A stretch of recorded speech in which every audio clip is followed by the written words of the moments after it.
Alhamdulillah, Alhamdulillah wa syukrillah wa la hawla wa la quwwata illa billah.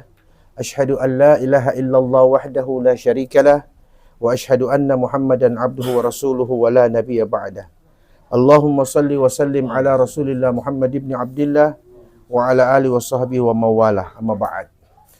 Rabbi zidni ilman nafi'an warzuqni fahman wasi'an. Rabbi syrah li sadri wa yassir li amri wahlul 'uqdatam min lisani yafqahu qawli. Rabbi saddid lisani wahdi qalbi bihaqqi sayyidina Muhammadin sallallahu alaihi wasallam. Allahumma rzuqna fahman nabiyyin wa hifdzal mursalin wa ilhamal malaikatil muqarrabin. Ya arhamar rahimin. Amma ba'd. Bapak-bapak, saudara-saudara yang dimuliakan dan dirahmati Allah, hari ini kita masih melanjutkan materi kita pada kitab yang sama, yaitu kitab Fiqhul Asma'il Husna, yang artinya adalah pemahaman yang benar, pemahaman yang mendalam tentang Asma' al-Husna, nama-nama Allah yang maha baik. Kalau pada Sabtu kemarin materi kita berkaitan dengan arti Al-Hayyu Al-Qayyum. Bagi yang belum sempat mengikuti bisa melihat itu, ada di YouTube, ada juga di akun Facebook saya di situ, boleh diikuti, disimak pengertian Al-Hayyu Al-Qayyum. Sekarang kita sampai pada pengertian kata Ar-Rabbu, yang biasa kita sebut dengan Rabbun atau Rabbi. Apakah Ar-Rabbu itu? Wa huwa ismun azim lillahi jalla wa ala. Rabbun itu adalah nama Allah yang maha agung, yang dimiliki oleh Allah Tuhan yang maha tinggi. Takarrara warawadahu fil Qur'anil Karim. Yang kata ini banyak diulang-ulang dan banyak terdapat dalam Al-Qur'anul Karim. Fi maqamatin adidatin wasiyaqatin mutanawwi'ah tazidu ala 500 marratan. Kata Rabbun ini di beberapa tempat di dalam Al-Quran itu jumlahnya sangat banyak, sehingga dihitung oleh para ulama dia lebih daripada 500 kali kata Rabb ini diulang. Lebih dari 500 kali kata Rabb ini diulang di beberapa tempat di dalam Al-Quranul Karim. Seperti contoh pada Quran surah Al-Fatihah. Alhamdulillahi Rabbil Alamin. Quran surah Al-An'am.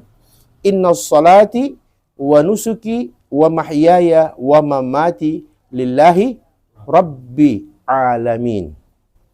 Ya. Kemudian pada Quran surah masih Al-An'am pula. Qul agairallah abghi rabban wa huwa rabbu kulli syai'in qadir.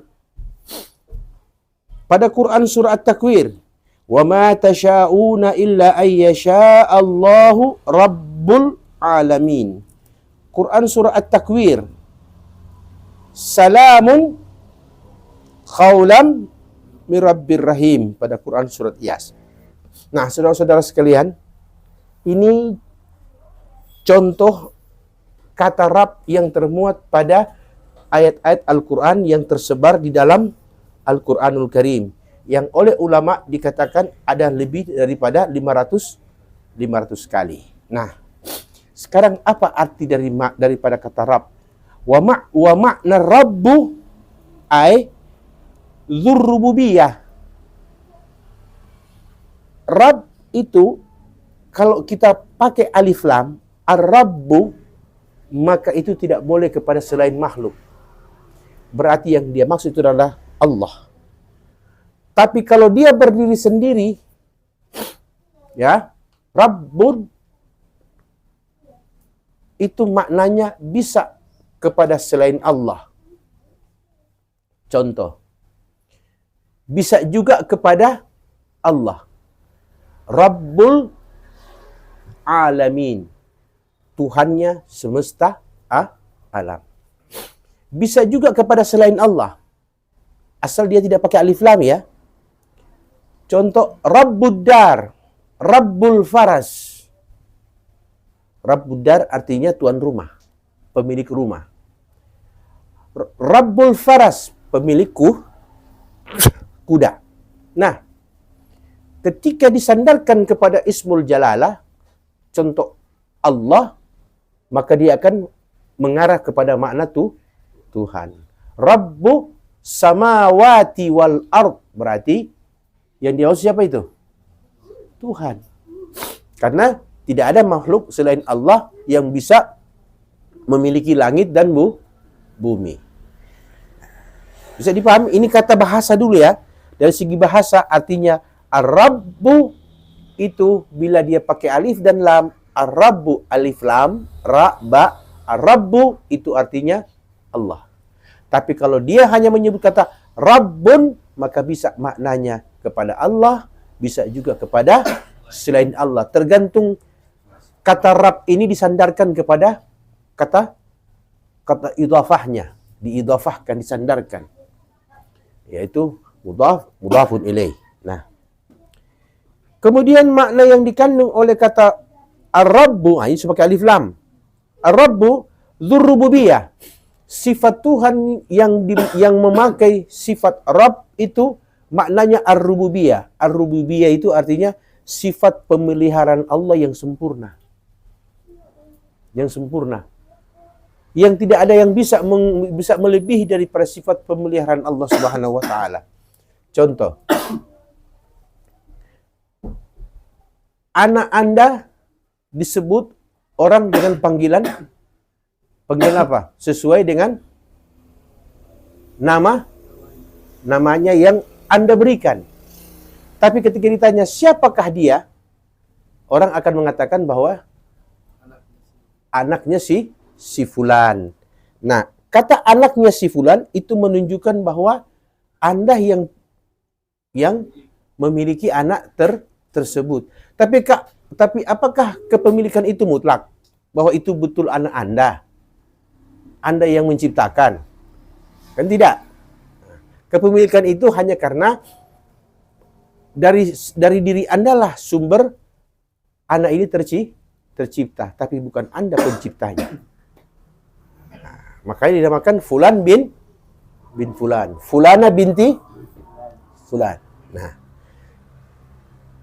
Allah dengan sifat rububiyah, dia bukan hanya sebagai pemilik, penguasa, pengawas, penjaga, tidak. Lebih dari itu. Allah yang menciptakan, Allah yang menjaga, Allah yang mengawasi, Allah yang mendidik, Allah juga yang mengajari dia. Itu sifat Rabb. Makanya saudara-saudara, perhatikan dalam Al-Quran, rata-rata orang-orang saleh, para nabi, para rasul, ketika mereka berdoa kepada Tuhan, mereka gunakan kata Rabb. Wa qur rabbi zidni ilman nafi'an. Dan katakanlah, Tuhan tambahkan kepadaku ilmu yang bermanfaat. Rabbi gfirli wali walidayya. Ya. Begitu pula perkataan Nabi Allah Ibrahim, perkataan Nabi Allah Musa. Ya. Ketika dia sudah berdakwah berpuluh-puluh tahun kepada Fir'aun, sehingga dia mendapati Fir'aun hanya membangkang dan membantah, maka dia berkata, qala rabbana, ya, Tuhan, sesungguhnya dia Fir'aun telah sesat, dan sebagainya. Coba perhatikan, kalau kita buka Quran, kita akan dapati kata-kata Rabb dengan berbagai bentuknya yang diucapkan oleh para orang-orang saleh. Kenapa pertanyaannya? Kenapa para nabi, para rasul menggunakan kata Rabb ketika bermohon kepada Tuhan? Karena ulama mengatakan Ar-Rabb yaitu sifat rububiyah Allah yang sempurna yang dia berikan hanya khusus kepada orang-orang yang dia pilih. Dia pilih. Nabi, Rasul, orang-orang saleh, dan orang-orang yang mempunyai makam yang sama. Berarti kalau seperti itu sifat rububiyahnya Allah. Di situ sifat Rabbnya Tuhan ada sifat mengasihi, ada sifat membalas, ada juga sifat mengaruniakan, ada juga sifat menghukum dan sebagainya. Semua sifat itu ada. Nah, oleh sebab itu dikatakan dzurrububiyyah ala khalqi ajma'in khalakan wa mulkan wa tasarrufan wa tadbiran. Jadi ada sifatnya Allah di situ menciptakan, menguasai, sifat Allah memaksa, dan sifat Allah membiarkan dalam pilihannya makhluk. Kemudian dia katakan wa huwa minal asma adalla ala jumlati ma'anin la ala ma'nan wahid. Nah, ini kata Ar-Rabb ini merupakan nama-nama Allah yang sangat banyak maknanya. Tidak hanya satu makna. Qala Ibnu Jarir At-Tabari rahimahullah. Sampai-sampai Ibnu Jarir At-Tabari rahimahullah berkata, Ar-Rabb fi kalamil Arab mutasarrifun ala ma'anin fasayyidul muta' fihim yud'a rabban. Artinya, kata Ibnu Jarir, Rabb dalam bahasa Arab itu merupakan bentuk yang mempunyai makna-makna, ya. Seperti katanya fasayyidul muta' fihim yud'a rabban. Ketika seseorang mentaati tuannya, maka dia telah menundukkan dirinya kepada yang menguasainya. Arab, maka disebut yud'a rabban, yang menguasainya. Jadi ketika seorang makhluk berkata Rabbi gfirli, berarti dia telah menghambakan dirinya kepada Tuhan yang maha mengampuni, maha mengasihi, maha memberi, maha mengawasi, maha mengabulkan, dan sebagainya. Jadi pada kata Rabb terhimpun sekian banyak sifat-sifat Tuhan yang mulia. Kemudian dikatakan di sini oleh Ibnu Qayyim Al-Jauzi. Nah, perhatikan ya. Ibnu Qayyim Al-Jauzi beliau mengatakan bahwa wa dzalika anna man bukan ya. Bal inna hadzal ismu idza afrada tanawulu fi dilalatihi sa'ir asma'illahil husna wa sifatihil ulya. Jadi sifat Ar-Rabb ini adalah merupakan sifat yang dimiliki oleh Allah Subhanahu wa taala sebagai satu petunjuk kepada kita bahwa Allah itu mempunyai nama-nama dan sifat-sifat yang tinggi. Wa fi hadza yaqulul 'allama Ibnu Qayyim rahimahullah. Oleh sebab itu Ibnu Qayyim rahimahullah mengatakan inna Rabb huwal qadiru, sesungguhnya Tuhan Ar-Rabb itu huwa al-qadir, Tuhan yang maha menetapkan. Ar-Rabb huwa al-khaliq, Ar-Rabb itu artinya dia yang menciptakan. Ar-Rabb huwa al-bari, al-musawwir, al-hayyu, al-qayyum, al-alim, as-sami' al-basir, al-muhsin, al-mun'im, al-jawad, al-mu'ti, al-mani', al-dar, al-nafi, al-muqaddam, al-muakhkhar, alladhi yudallu man yasha' wa yahdi man yasha' wa yas'ad man yasha' wa yashqa man yasha' wa yu'izzu man yasha' wa yudhillu man yasha' ila ghairi dhalik min ma'anin rububiyyati allati lahu minha yastahiqquhu minal asma' al-husna. Nah, ini. Jadi kata Ibnu Qayyim Al-Jauzi, ketika Anda menggunakan kata Rabb, ya Rabbi, berarti di situ masuk Anda telah mengundang sifat-sifat Allah. Pertama, sifat Al-Qadirnya Allah masuk. Siapa ini? Sifat Al-Khaliq yang menciptakan. Sifat Al-Bari, Tuhan yang maha memberikan kebajikan. Al-Musawwir, Tuhan yang maha mendesain, membentuk. Al-Hayyu, sifat Tuhan yang maha hidup. Al-Qayyum, sifat Tuhan yang maha mandiri. Al-Alim, sifat Tuhan yang maha mengetahui. As-Sami', sifat Tuhan yang maha mendengar. Al-Basir, sifat Tuhan yang maha melihat. Al-Muhsin, sifat Tuhan yang maha baik. Al-Mun'im, sifat Tuhan yang memberi nikmat. Al-Jawad, sifat Tuhan yang mengaruniakan sesuatu yang baik maupun sesuatu yang buruk. Al-Mu'ti, Al-Mani', Tuhan yang memberi, Tuhan yang menahan. Ad-Dar, Tuhan yang memberikan mudarat. An-Nafi', Tuhan yang memberikan manfaat. Al-Muqaddam, Tuhan yang terdahulu. Al-Muakhir, Tuhan yang akhir. Alladhi yudil may yasha' wa yahdi may yasha'. Tuhan yang memberi yang menyesatkan sesuai dengan siapa yang Dia kehendaki, Tuhan yang memberi hidayah kepada siapa yang Dia kehendaki.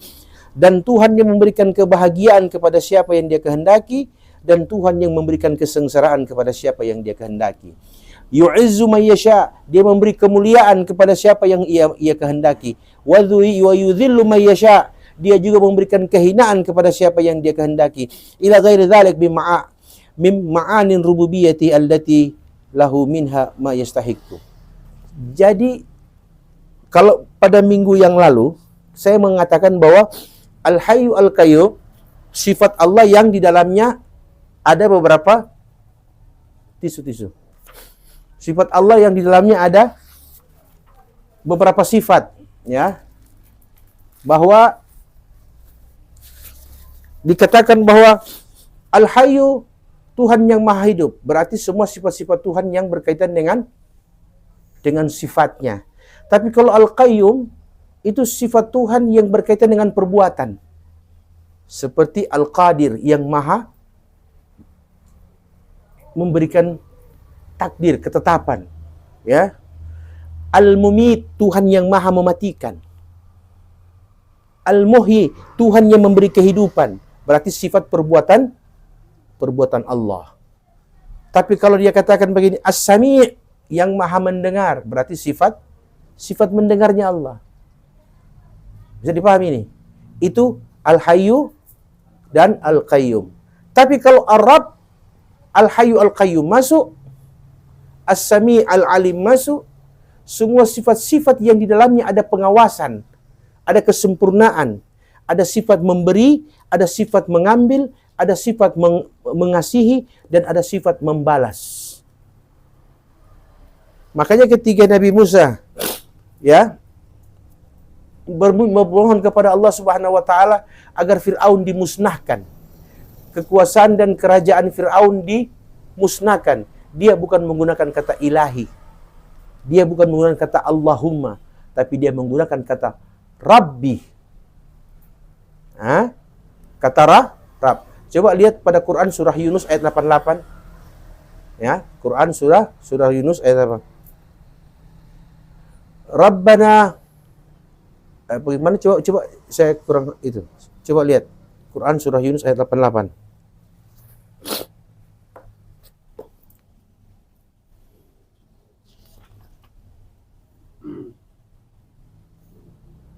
Quran surah Yunus ayat 88.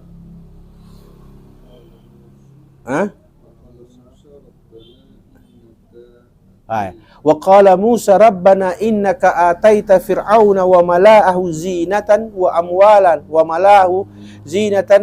amwalan. Dan ketika Musa berkata Rabbana, ya, Tuhan kami. Terus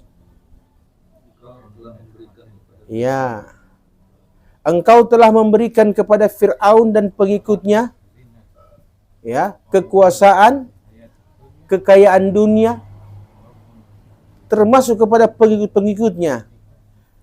Disebabkan karena itulah liyudillu an sabilik, Fir'aun dan pengikutnya sesat dari jalanmu.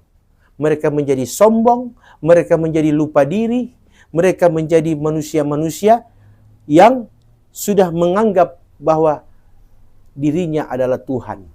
Maka Nabi Musa memakai kata Rabbana innaka a'taita, Tuhanku, Tuhan kami, sesungguhnya Engkau telah memberikan kepada Fir'aun dan pengikutnya kekuasaan dan kekayaan. Maka di situ dilanjutkan pada ayat, dikatakan apa? Dia katakan liyudillu an sabilik Rabbana tmis. Itu coba. Rabbana itmis, admis, Tuhan musnahkan. Berarti Nabi Musa mengundang sifat Rabb yang di dalamnya terkandung kata Ad-Dar yang memberi mudarat, ya, Al-Qadir Tuhan yang maha menetapkan, ya, Al-Qawi Tuhan yang maha kuat. Jadi ketika orang memakai kata Rabb, itu berarti dia mengundang sifat-sifat Allah yang banyak. Jadi itu makanya ulama ketika mereka berdoa, mereka tahu menggunakan kata Allahumma, dengan kata Rabbana, dengan kata Ilahi, Ilahana. Jadi kalau orang kan teranggap sama semua ini. Sudah, yang penting masih punya Tuhan di situ. Ya? Kalau ulama tidak. Orang-orang saleh tidak. Mereka tahu setiap Ismullah, nama-nama Allah yang dipakai bermohon kepadanya, maka itu menunjukkan bahwa ada sifat-sifat Allah tertentu yang dia undang. Makanya itu ketika Allah mengatakan walillahil asmaul husna. Allah memiliki nama-nama yang baik. Nah, nama-nama yang baik ini bisa menjadi sesuatu yang buruk bagi Anda bila Anda melakukan perbuatan yang berbeda dengan apa yang Allah sebutkan. Allah Tuhan yang maha membalas. Tergantung Anda. Anda bikin kebaikan, Allah balas dengan yang lebih baik. Anda bikin keburukan, Allah balas dengan keburukan. Jadi sifat-sifat Allah ini semuanya baik. Tapi akan kembali kepada manusia atau kembali kepada hamba. Maka dikatakan fad'uhu biha, maka minta, berdoa kalian kepada Allah biha. Apa itu biha? Al-asma al-husna, yaitu asma al-husna. Boleh? Ada pertanyaan? Silakan.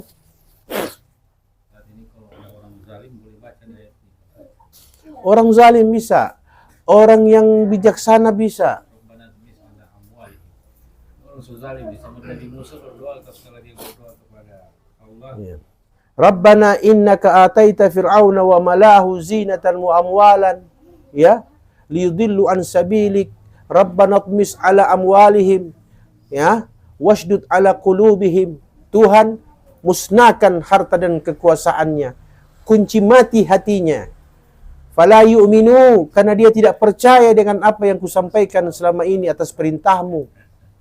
Ya, hatta yarawul azab, sehingga datang siksaanmu, baru mereka mungkin bisa percaya. Dalam riwayat dikatakan, Quran surat Yunus ayat 88 ini, Nabi Musa dan Nabi Harun berdoa kepada Allah. Dan Anda tahu kapan Allah kabulkan sesudah dia berdoa? Quran surat Yunus ayat 88 89, ayat 88 Nabi Musa yang berdoa bla bla bla bla bla bla. Ayat 89 Nabi Harun yang mengaminkan. Sehingga dikatakan qala qad ujibat da'watukuma. Allah berkata, sesungguhnya doamu telah diterima. Kamu berdua punya doa diterima. Doanya Musa yang begitu panjang dan aminnya yang singkat dari Harun, keduanya diterima. Itu sebabnya jangan main-main dengan kata amin. Amin. Ada dua amin. Amin ditaksir dan amin ditatwil. Amin yang pendek dan amin yang panjang. Ya. Amin ditatwil panjang. Amin pendek. Itu yang betul. Sebagaimana dikatakan dalam Ahkamul Quran, dijelaskan tentang ucapan amin ada dua, panjang dan pendek. Kalau amin amin amin amin amin amin, dia tidak masuk. Artinya bukan itu. Ya, tapi kalau dia bilang amin, nah itu panjang. Artinya adalah istajib ya Allah, kabulkan, terimalah ya Allah. Amin. Taqabbal ya Allah, terimalah wahai Allah. Bisa dipaham? Jadi ketika Musa berkata seperti itu, diaminkan oleh Harun, maka apa yang terjadi Bapak Ibu sekalian? Yang terjadi adalah Nabi Musa dan Nabi Harun dikabulkan doanya tadi setelah 40 tahun berdakwah, mengajak kepada Fir'aun. Jadi butuh kesabaran ternyata dalam berdoa. Kalau Nabi Musa menunggu 40 tahun baru dikabulkan doanya, baru laut dibelah, orang Soalnya nak bikin amal apa-apa.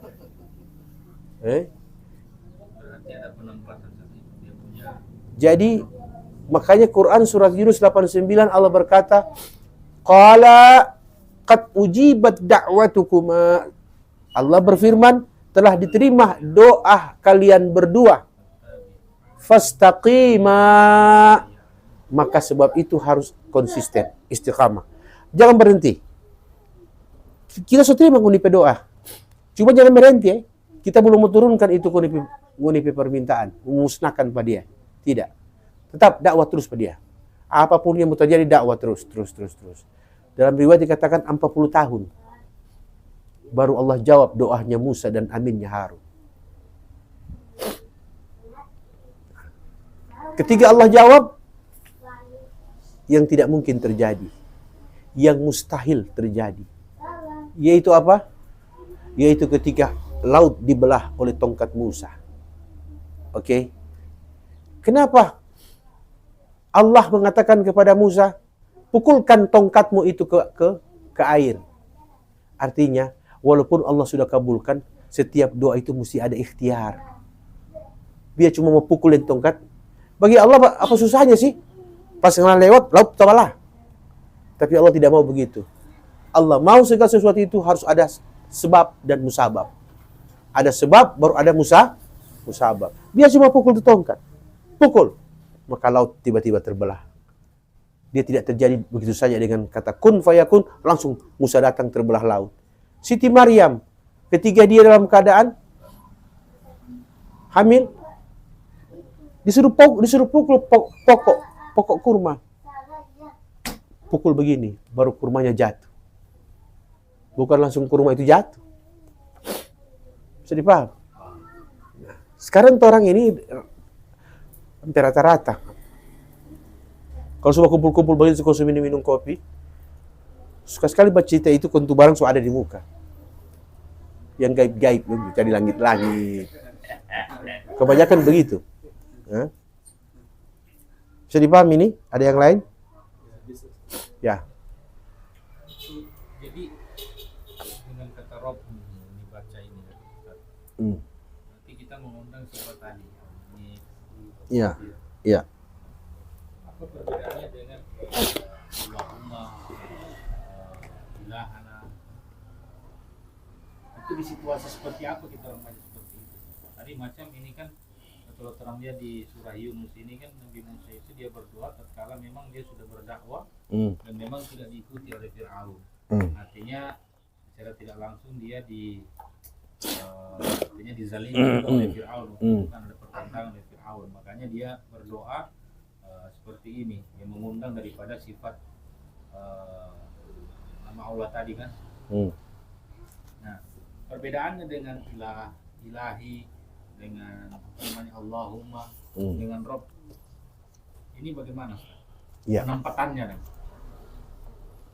Kalau saya mau jelaskan itu apa bedanya ilahi dengan Allahumma, maka materi berikut sudah tidak perlu lagi mau jelaskan yang begitu. Ini kita satu persatu. Jadi Arab dulu. Jadi Anda minta dan Anda tanya atau tidak, tetap akan dijawab pada materi berikut. Apa perbedaan ilah dan perbedaan Allahumma. Gitu. Karena kalau terjawab ini, Sabtu depan sudah datang lagi. Kalau begitu Ustaz, ini berarti dalam situasi apa kita baca ini? Kalau orang orang boleh baca ini.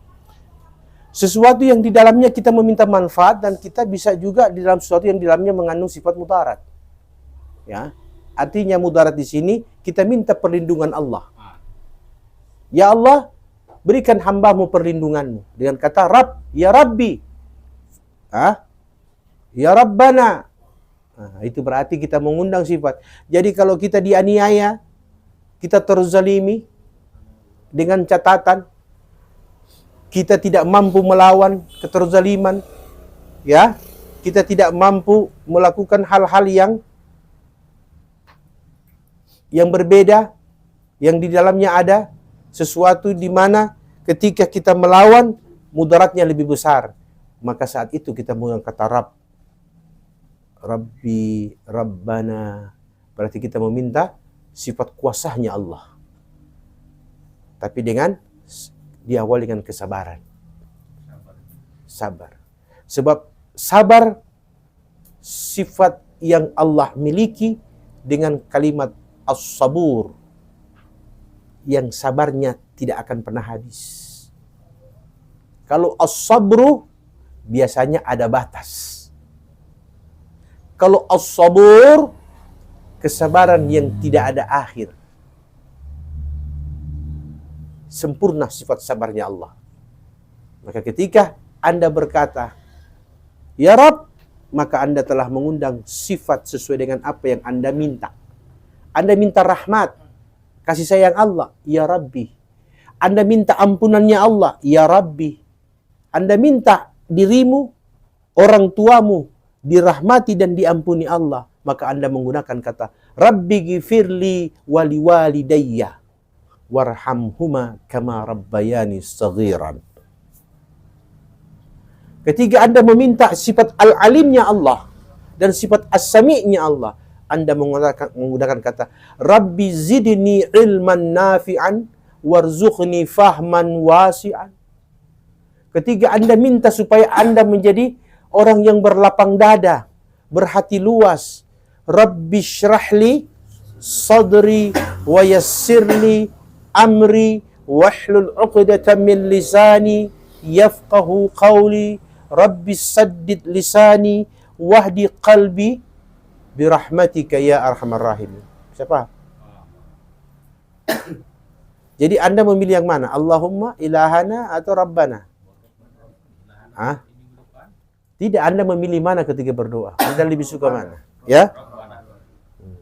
Kasih air.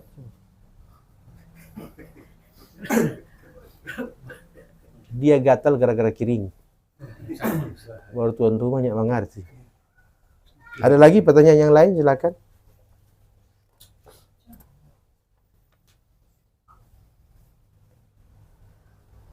Silakan tanya yang lain. Pas. Masih 1 jam setengah ini baru maghrib. Jadi sifat rububiyahnya Allah itu sempurna ya. Sifat rububiyah Allah itu sempurna. Kesempurnaan sifat pemeliharaan Allah ini mencakup segala hal. Makanya ketika seseorang berdoa, yang pertama, dia harus yakin bahwa doanya dikabulkan oleh Allah. Itu pertama. Tanpa keyakinan ini, tanpa kesadaran ini, maka dia akan berputus asa ketika berdoa. Orang dalam berdoa, pada umumnya minta supaya doanya dikabulkan dalam waktu yang sesingkat-singkatnya. Nah, jadi dianggap doa ini Undang-Undang Dasar 45. Nah, dia anggap doa ini seperti proklamasi dan dalam waktu yang sesingkat-singkatnya. Nah, bukan begitu. Ibnu Athaillah dalam Al-Hikamul Athaillah dia mendefinisikan atau memberikan penjelasan tentang doa. La yakun ta'akhkhuru amalil ata' ma'il hafi du'a mujiban li ya'sika fa huwa dhaminan lakal ijabah. Ya. Fa huwa lakal ijabah. Kemudian dikatakan wa yakhtar li nafsik, dia memilih apa yang dia kehendaki. Janganlah sekali-kali kamu berputus asa ketika kalian berdoa kepada Allah. La yakun ta'akhul amal ata' ma'il hafi du'a. Sekalipun engkau panjang lama engkau berdoa, belum terlihat tanda-tanda pengabulan doa. Mujiban liya'sik, wajib bagimu untuk yakin bahwa doamu pasti dikabulkan Allah. Yakhtaru fima laka la takhtar fima la yakhtar fima li nafsik. Ketika Allah kabulkan doamu, tapi dengan catatan sesuai dengan apa yang Allah mau, bukan apa yang kau minta. Itu katanya.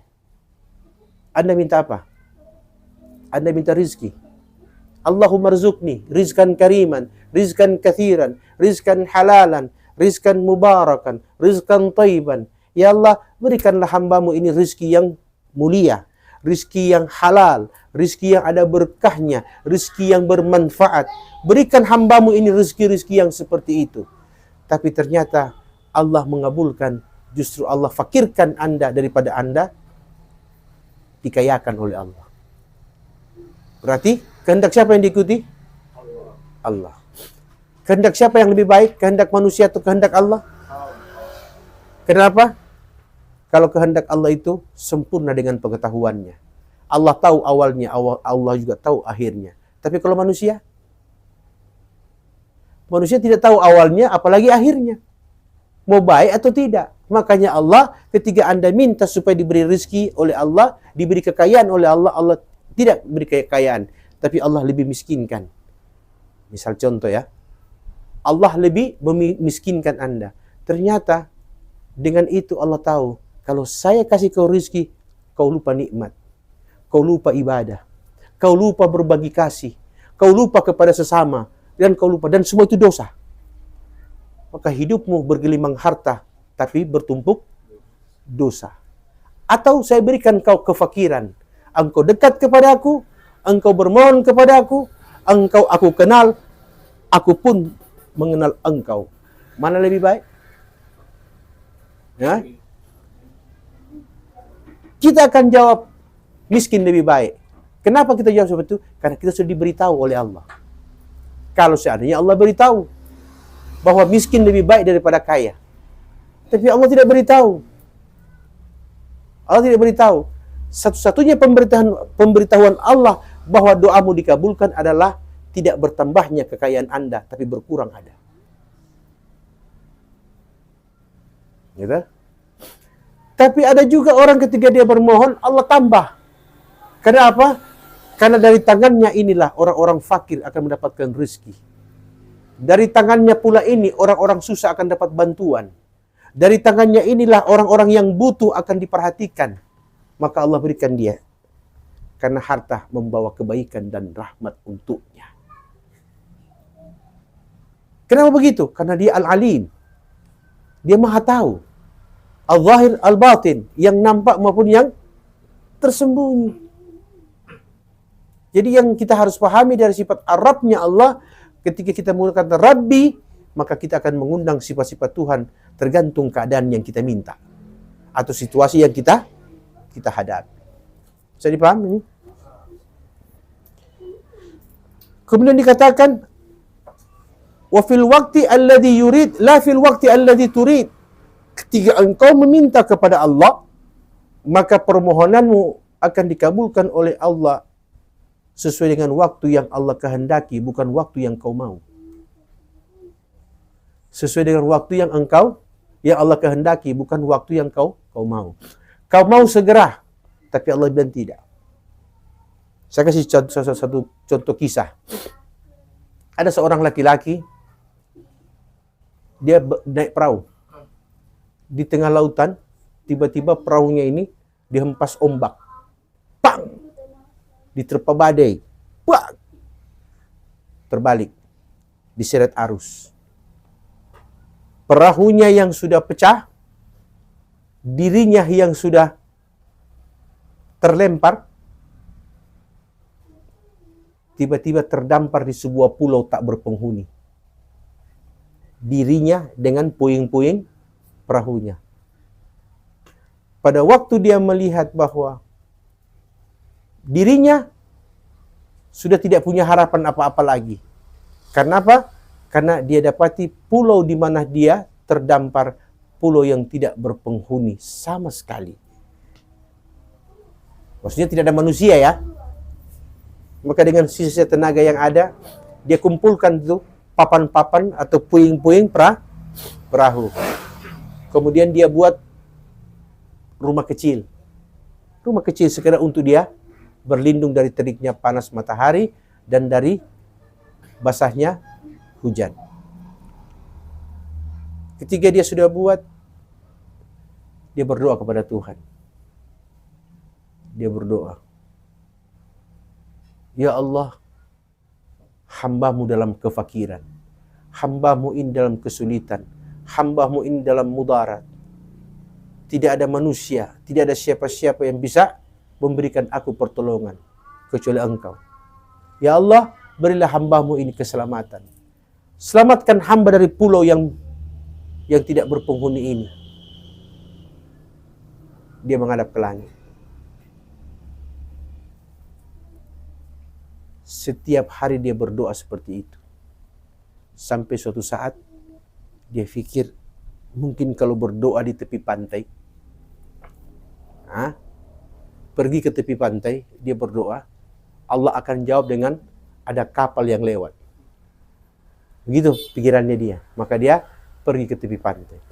Sampai di tepi pantai dia berdoa, Ya Rabb, kada wa kada wa kada wa kada wa kada. Tidak ada satupun kapal yang lewat. Perahu tidak ada yang lewat. Tapi dia mencium bau asap. Dia berbalik ke belakang. Dia punya gubuk terbakar. Gubuknya terbakar. Sudah lebih kencang dia berdoa. Itu yang pertama minta pertolongan. Di doa. Tapi waktu dia lihat di gubuk terbakar, di doa sudah berubah. Jadi hujatan. Tuhan, sungguh tega Engkau. Di tengah lautan Engkau hempas diriku ke tepi pantai. Di sebuah pulau yang tak berpenghuni. Tiada harapan, tiada daya dan tiada kekuatan. Kau hancurkan pula rumah tempat aku bernaung. Sungguh kejam Engkau Tuhan. Begitu kata dia. Pokoknya segala macam umpatan dia lemparkan ke langit. Dia sudah tidak ingat doanya yang pertama. Maka tertidur dia, saking capeknya tertidur. Dalam keterlelapan tidur, tiba-tiba dia mendengar suara kapal lewat. Tung, tung, tung. Dia kaget. Dia bilang, Allah, betul, ada kapal. Ada kapal yang berlabuh dekat pulau dan turunlah nakoda dengan skocinya mendekat ke arah pulau. Dia berkata, help me, I'm here. Oke. Bertanyalah si orang tadi kepada nakoda tadi, dari mana kalian tahu kalau saya ada di sini? Dia bilang, tadi ada asap asap hitam. Karena orang dia ada asap hitam sampai orang tahu ada orang di situ. Jadi cara Allah mengabulkan doanya dengan harus membakar rumah tempat bernaungnya. Karena itu SOS. Jadi sesuai dengan apa yang Allah kehendaki, bukan sesuai dengan apa yang kau mau. Soal waktu juga begitu. Waktu yang Allah pilih bukan waktu yang kau mau. Dikabulkan itu doa. Bisa dipaham? Ada lagi pertanyaan? Kalau tidak ada, kita, ya? Sama Ustaz ucapan ya Rob dengan Ar-Rob. Ya. Ya tergantung disandarkan. Kalau kita yang maksudnya kita maksud kata Ar-Rabbu berarti Tuhan. Kalau kita menyebut Rabbi berarti Tuhanku. Tapi kalau disebut dengan Rabbul Faras berarti pemilikku kuda. Rabbul Manzil Tuhan pemilik rumah. Bisa begitu. Sekarang ada orang bertanya, Ustadz, bagaimana dengan orang minta rezeki dengan usaha-usaha yang maksimal, tapi pendapatan minimal? Ya, kita berdoa disertai dengan usaha yang maksimal, tapi pendapatan minimal. Tapi yang di sebelah, usaha minimal, pendapatan maksimal. Bagaimana Anda mau jawab? Bagaimana Anda mau jawab?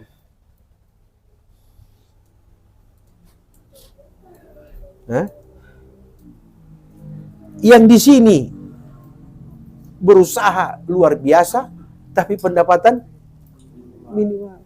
Sebelah lebih banyak tidur, tapi maksimal. Anda jawab bagaimana? Pertama, berbaik sangka. Itu dulu. Karena kalau Anda tidak berbaik sangka, maka Anda yakin yang di sebelah pasti ada tuyul. Betul tidak? Dan itu dosa. Jadi apa yang harus kita buat? Pertama, berbaik sangka kepada Allah dulu. Husnuzan billah. Yang kedua, berbaik sangka terhadap makhluk-makhluk Allah. Dia usaha minimal, pendapatan maksimal. Ya. Orang kan cuma mau lihat itu dia punya pendapatan, orang tidak lihat dia punya perbuatan. Dia ini orang paling dermawan, orang paling suka menolong orang, orang yang paling peduli dengan keadaan sesama. Oke? Melalui dialah Allah berikan karunia rizki, walaupun dia berusahanya sekedar. Oke? Orang di sini semakin kencang orang usaha, semakin botu dan kikir orang. Berarti kalau mau dipikir, doa siapa yang wajar untuk Allah kabulkan kalau dua orang ini berdoa? Doa mana? Dua-dua. Dua-dua. Karena dua-dua berdoa. Yang satu Allah kasih ke bawah, yang satu Allah kasih ke atas. Supaya apa? Dua-dua aman. Dua-dua aman daripada dosa. Yang kasih kurang, Allah tidak kasih tambah, supaya dia tidak lupa diri, dia tidak sombong, dan sebagainya. Yang satu Allah kasih, karena dia hati pemurah. Nah, ada pertanyaan. Tapi ini persoalan botu dengan dermawan ini kan Ustaz persoalan hati. Ini persoalan hati, ini kan persoalan watak. Persoalan sifat. Memang dari kecil dia memang sebuah lotu nih anak ini. Nah, ini satu ini nyanda. Kira-kira Anda mau jawab bagaimana? Apakah itu genetika? Dalam penelitian ternyata sifat dermawan dan sifat kikir, pemarah dan pemaaf, bukan sifat bawaan, tapi sifat yang terbentuk dari lingkungan di mana kita hidup. Setiap orang ada sifat kikir, setiap orang ada sifat dermawan, setiap orang ada sifat marah, setiap orang ada sifat sabar. Semua sifat plus minus ini ada pada setiap orang. Quran mengatakan, fa'alhamaha fujuraha wa taqwaha. Kami berikan kepada jiwa manusia potensi durhaka dan potensi taat. Nah, karena dua potensi ini ada, maka pemicunya adalah lingkungan. Lingkungan ini, ya, lingkungan yang dimaksud adalah lingkungan yang di mana kita bergaul. Kalau kita bergaul dengan sesama pedagang, kita jadi dermawan, apa jadi perhitungan? Perhitungan. Kalau kita bergaul dengan para dermawan, kita jadi dermawan, apa jadi perhitungan?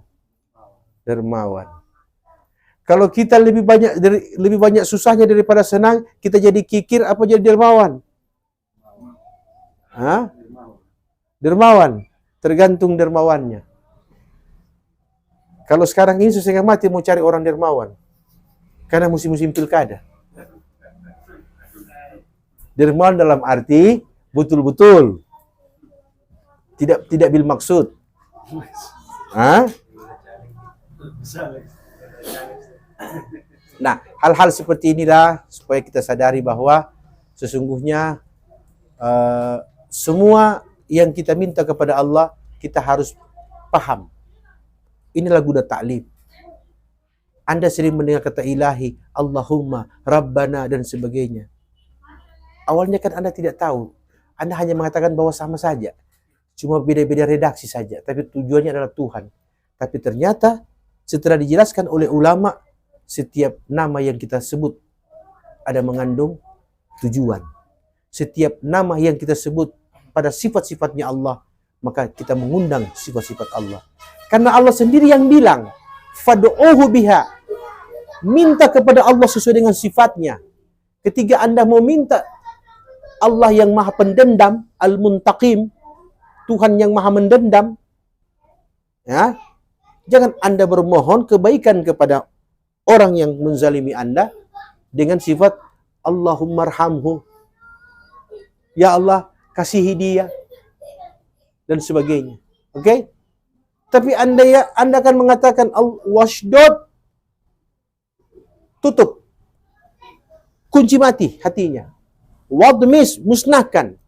Maka Anda telah mengundang satu sifat Tuhan pada ucapan Rabb, yaitu apa? Al-Muntaqim, Tuhan yang maha membalas. Sifat membalas ini hanya Tuhan yang tahu, karena dia tahu di mana bebok. Tuhan tahu bagaimana cara membalas. Tapi kalau Anda yang membalas, belum tentu pas. Kadang-kadang ketika Anda membalas, lawan Anda berkata, cuma begini. Cuma ini. Ada tidak begitu? Ada. Tapi kalau Allah mau balas, kalimat itu tidak akan pernah keluar dari mulut Anda.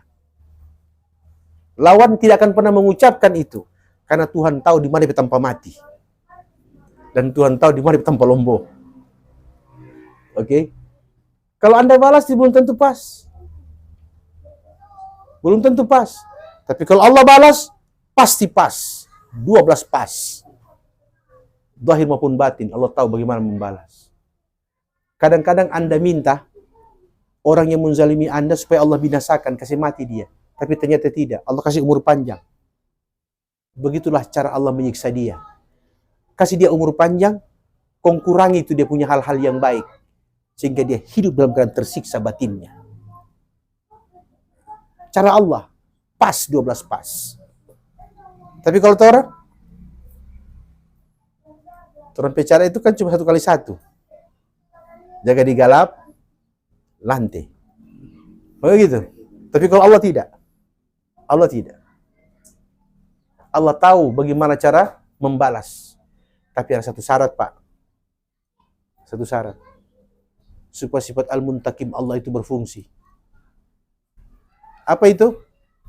Innallaha ma'as sabirin. Allah maha bersama orang yang sabar. Syaratnya itu, supaya datang sifat Al-Muntaqim Allah, kau harus sabar. Jangan kau balas. Jangan kau gunakan sifat Al-Muntaqim Allah dalam kehidupanmu.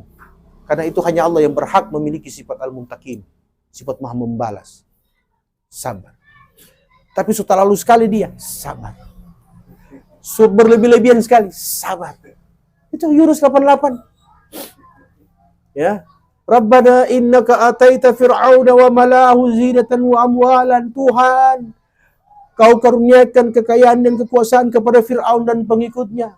Liyudillu an sabilik, gara-gara itu dia tersesat. Ini permohonan Musa kepada Tuhan yang melihat kemungkaran dan kerusakan Fir'aun ini luar biasa. Sampai Musa sudah tidak tahan. Sampai dia bermohon begitu kepada Allah. Tapi Yunus 89, Allah bilang, "Qad ujiba da'watukuma." Ya, kita terima oleh dua doa. Tapi catatan, fastaqima, istiqamah. Istiqamah itu muntaqim. Berusaha untuk bertahan. Pakai itu ilmu. Namanya ku coba untuk bertahan. Walaupun apa yang terjadi, setia hingga akhir. Allah bilang, kalau sudah dua ilmu ini kalian pakai, ku coba untuk bertahan, setia hingga akhir, maka Allah bilang, kau telah mengundang sifat muntaqimku. Kau telah mengundang sifat dendamku. Karena siapa yang menyakiti kekasih-kekasihku, maka dia berhadapan dengan aku, kata Tuhan. Nah, Allah tahu bagaimana dia mau balas. Sudah dipahami ini? Nah, barangkali itu saja apa yang kita sampaikan materi ini. Ke depan kita akan membahas materi yang berkaitan dengan kata ilahun dan kata Allahumma. Supaya setiap kali kita berdoa, kita tahu menggunakan sifat Allah yang mana yang akan kita gunakan sesuai dengan hajatnya kita masing-masing. Ya. Dengan begitu, makanya ketika Anda bertanya, kenapa doa ulama itu banyak dikabulkan Allah? Sedangkan doa orang awam seperti kita, ya, terlihat seakan-akan belum terjawab. Karena ulama dorang berdoa dengan 12 pas. Kalau orang berdoa dengan pas-pas.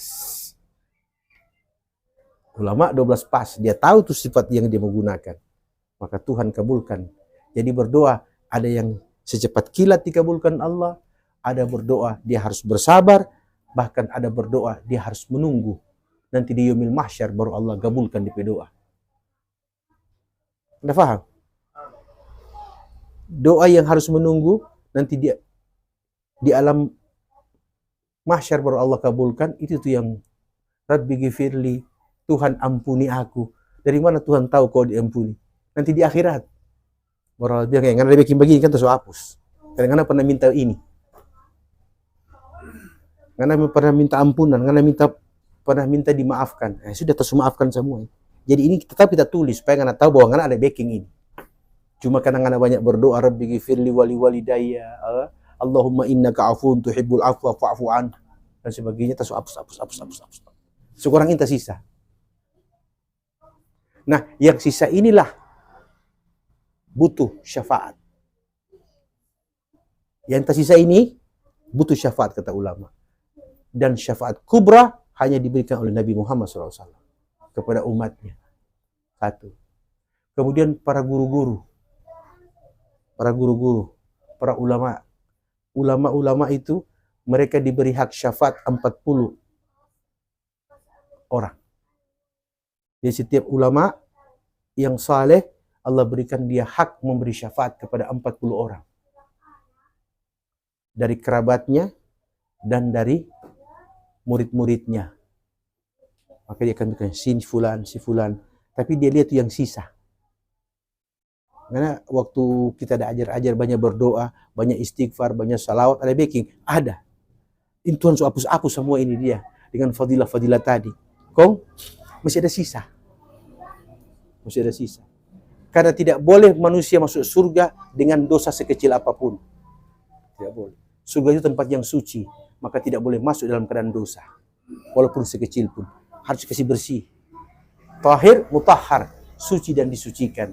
Maka syafaat datang menghapus yang sisa itu. Sehingga tidak ada lagi catatan amalmu itu yang bertuliskan sesuatu yang buruk. Kecuali itu merupakan sesuatu yang sudah dihapus oleh Allah. Maka salamun qawlan min rabbir rahim fadkhuluha khalidin dan sebagainya. Makanya ada orang berkata bahwa kenapa di surga ada makan, ada minum, tapi tidak ada buang kencing, tidak ada buang air, tidak ada. Kemana semua itu? Ada yang bertanya begitu. Jawabannya,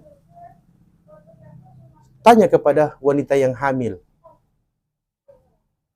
yang sudah 9 bulan. Itu anak ada makan minum di dalam tidak? Dia buang air di mana? Dia kencing di mana? Selama 9 bulan. Ini cuma alam rahim yang kecil. Allah sudah kasih lihat bagaimana di surga. Di surga Anda tidak perlu berusaha. Anda tidak perlu jualan. Anda tidak perlu kerja. Semua dikasih oleh Allah. Sama dengan bayi dalam rahim. Dia tidak perlu menangis untuk meminta air susu ibunya.